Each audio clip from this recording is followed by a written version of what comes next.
मोठ्या या प्रांगणामध्ये आज शिवभूमी युवा मंच पिंपरी पेंढार आयोजित तो सुनंदाताई सोपान तुरगुडे यांचा असणारा संपन्न होत असलेला वाढदिवस आणि तसंच सोपान शेठ यांचे बंधू असणारे सुरेश शेठ यांचाही वाढदिवस आणि त्या निमित्ताने खरं तर मोफत आरोग्य शिबिर संपन्न होत असताना या कार्यक्रमाला खरं तर ज्यांनी आरोग्य शिबिर काय असते लोकांना कृतीतून दाखवून दिलं ते आपल्या तालुक्याचे आमदार शिवभक्त आमदार शरददादा सोनवणे.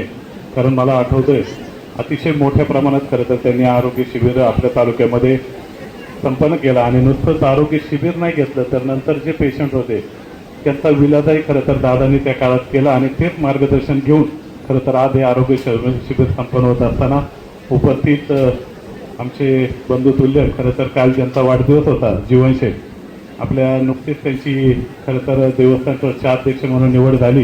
ते दरवर्षी खरं तर वाढदिवसाला रामदास शेठ मग आरोग्य शिबिर असेल किंवा रक्तदान शिबिर घेत असतात. परंतु मला वाटतं हे आरोग्य शिबिर त्यांच्याच कल्पनेमुळं सूचनेमुळं संपन्न होत आहे. त्यामुळं काल त्यांनी ते घ्यायचं टाळलं असेल असे असणारे जीवनशेठ असतील उपस्थित असणारे या गावच्या सरपंच सुरेखाताई वेटेकर कारखान्याचे संचालक रामदास शेठ असतील किसन नाना आहेत अमोल शेठ आहेत दादो गुर्जे आहेत खूप सारी मंडळी खरं तर आपल्या जुन्नर तालुका शिवसेनेचे संपर्क प्रमुख आमचे मार्गदर्शक प्रदीप दादा देवकर असतील पिंटू शेख आणि खूप सारी मंडळी खरं तर स्टेजवर उपस्थित आहे. आज हे जे आरोग्य शिबिर संपन्न होत आहे खरं तर आम्ही मागाशी बघितलं एक जी काळाची गरज आहे. आता आपण पाहतो की खूप खरं तर महिलांमध्ये ब्रेस्ट कॅन्सरचं म्हणजे प्रमाण वाढतं आहे आणि त्यामुळं खरं तर ती व्हॅन इथं उपलब्ध आहे. बऱ्याचशा तपासण्या इथून होईल आणि त्यानंतरचाही खरं तर जो काय खर्च असेल तो शिवजन्मभूमी असेल स्वप्नदादा हे नक्कीच उचलणार आहे. त्यामुळं अशा पद्धतीचं खरं तर आल्याच मी ऐकलं गणेश भाऊ मोडवेंनी सांगितलं की लोक आपल्या वाढदिवसाला काय करतात कुटुंबाला घेऊन एक तर जेवायला जातात नाही तर कुठंतरी दान धर्म करतात कुठंतरी मंदिरात जातात दर्शन घेतात. परंतु एक अनोखं खरं तर मग त्यात शरददादांचं मार्गदर्शन असेल जीवनशक्तीचं सहकार्य असेल एक सुंदर कल्पना यांना सुचली आणि एक चांगल्या पद्धतीचं खरं तर आरोग्य शिबिराचं आयोजन आपण केलं ज्यातून खऱ्या अर्थाने आपल्याला नक्कीच दुवा मिळेल. मी पाहतोय दादा आपल्या पिंपवडीतील काही मंडळी इथं मला दिसतात आपल्या आरोग्य शिबिरामध्ये म्हणजे एवढी मोठी व्याप्ती खरं तर शिबिराची आहे आणि त्याचा लाभ नक्कीच लोकांना मिळेल. असं चांगलं काम खरं तर माझ्या आधी सुरेखाताई आणि बऱ्याच जणांनी सांगितलं की मग सोपान दादांनी त्यांच्या आईवडिलांचा केला गेला कार्यक्रम मला आठवतोय. नंतरच्या काळामध्ये खरं तर आपल्या स्वर्गभूमीला वेश बांधून देण्याचा असेल किंवा मुलाच्या लग्नामध्ये खरं तर त्यांनी संकल्प केला आणि ही कल्पतरूसारखी झाडं खरं तर वाटप केली आणि नुसती वाटून थांबले नाही तर ती जी झाडं नंतर मुलाच्या ज्यावेळेस लग्नाचं 1 वर्ष पूर्ण होईल ज्यांनी वाढवली त्यांच्यासाठी परत काहीतरी म्हणजे बक्षिसाची योजना म्हणजे एक समाजोपयोगी काम करणारं हे कुटुंब आहे. आणि त्या कुटुंबातील आपण पाहतो मगाशी मला वाटतं किसन दादांनी सांगितलं की अतिशय म्हणजे प्रतिकूल परिस्थिती म्हणजे त्यावेळेस गारीगार विकून खरं तर दोन्ही बंधूंनी केलेली सुरुवात आणि नंतर सारख्या ठिकाणी एक मोठं उद्योजक म्हणून आज त्यांचं असलेलं नाव हे सर्व करत असताना आईवडिलांचा आशीर्वाद तर असतोच. परंतु त्याचबरोबर खरं तर सोपान दादांना त्यांच्या पत्नीची आणि सुरेश दादांना त्यांच्या वहिनीची मिळालेली साथ आणि त्यातून खरं तर एक कुटुंब पुढे गेलं असं म्हटलं तर चुकीचं ठरणार नाही.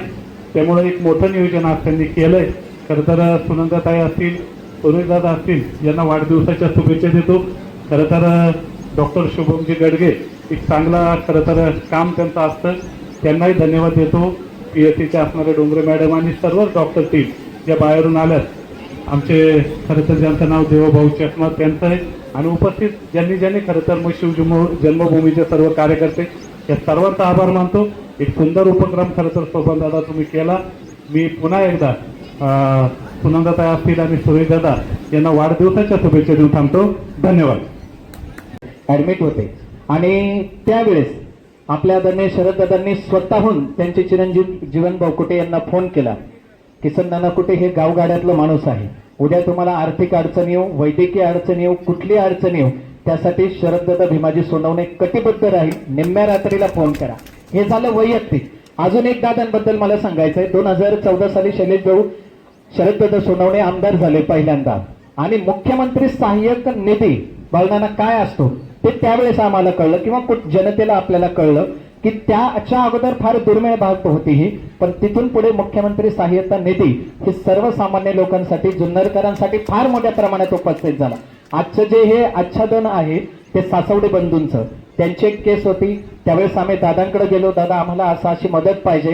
दादांनी सांगितलं मुंबईला मंत्रालयात जा, ह्या व्यक्तीला जाऊन भेटा. आदरणीय रामदास शेठ मुंबई मंत्रालयात मी स्वतः गेलो होतो त्या केस संदर्भात, परंतु लागलं होतं अधिवेशन आणि दादा आणि सर्व मंत्रिमंडळ अधिवेशनाला महाराष्ट्राच्या वेगळ्या कोपऱ्यामध्ये होते आणि तिथे जाऊन आम्ही पाहिलं फायलींच्या शैलेश भाऊ थप्पीच्या थप्पी पडल्यात. तिथले अधिकारी म्हणले तुमचं काय केस पेपर काय असेल फाईल ती इथे द्या, इथे ठेवा.